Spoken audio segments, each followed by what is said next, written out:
eu entro com você na parte de bloco e argamassa de assentamento. Então, a gente tem as alvenarias, e quando essa alvenaria é feita, a gente tem o assentamento dos blocos, tá? Bom, quando eu assento esses blocos, eu vou ter sempre espessuras de junta, horizontal ou vertical, tá? E eu tenho que levar isso em consideração, se eu quiser fazer a quantificação da alvenaria pelo número de blocos. Então, se é ainda mais exato, né?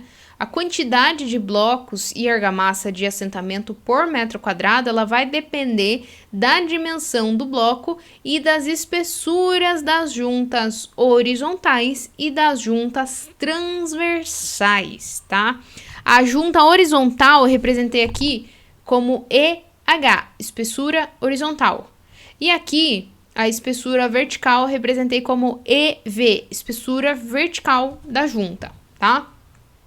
Bloco em argamassa de assentamento, ela vai depender também das dimensões dos blocos. Então, aqui eu tenho um bloco de concreto, e aí aqui eu tenho B1, que é o nosso comprimento do bloco, B2, que é a nossa altura do bloco, e B3, que é a nossa espessura de parede, tá?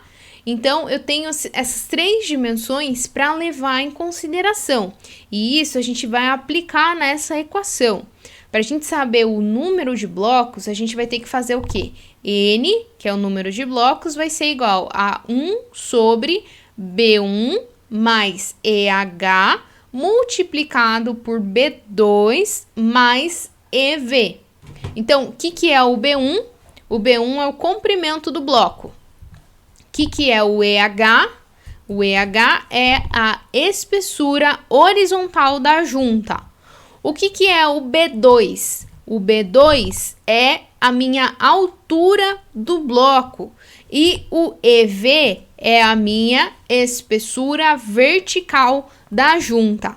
Quando eu unir todas essas informações nessa equação, eu vou ter o total do número de blocos. Ponto de atenção.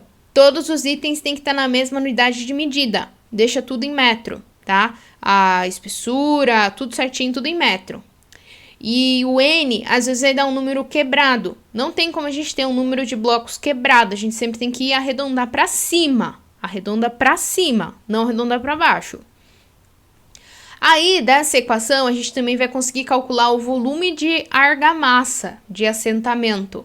Então, assim, o volume é igual a 1 menos N, que é o meu número de blocos que eu acabei de calcular, multiplicado pelo B1 vezes B2, que é o meu comprimento do bloco multiplicado pela altura do bloco, e tudo isso, veja que tá aqui entre colchetes, tudo isso multiplicado por B3, que é a minha espessura da parede, viu bem? Então, essas são as equações para número de blocos e para volume de argamassa.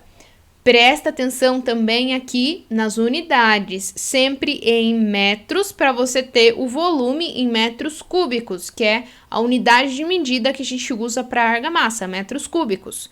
A gente não usa decímetros cúbicos, milímetros, nada, é metro cúbico, tá? Metro cúbico, então tem que estar tudo na unidade de metro. Vai dar quebrado? Sim, pode até dar quebrado, mas aqui, para volume, não tem problema. Daí aqui eu vou colocar um exemplo para você colocar em prática. Então, considerando um bloco 14, 19 centímetros, presta atenção, centímetro. Nas contas a gente vai usar o quê? Metro, tá em centímetro. Conjunta de 1,5. Calcule o consumo teórico de blocos e de argamassa de assentamento por metro quadrado de parede. Pausa esse vídeo e tenta calcular. Vou aqui resolver para você. Então, ó, a gente vai aplicar aquela equaçãozinha que a gente colocou ali no slide anterior. O número de blocos vai ser igual a 1 sobre B1 mais EH vezes B2 mais EV. Quem é meu B1? B1, comprimento do bloco. Quanto que eu tenho de bloco? 14, 19, 19. Bom, então, como é que eu vou aplicar? A IN vai ser igual a 1 sobre 0,19 mais 1,5 de junta vai dar em metros 0,015. Multiplicado por 19 também, 0,015. E aí eu tenho um total de 23,8 unidades por metro quadrado. Arredondando para cima, 24 unidades por metro quadrado. E o volume de argamassa, vou fazer a mesma substituição e que eu vou ter um total de 0,019 metro cúbico por metro quadrado, tá bom?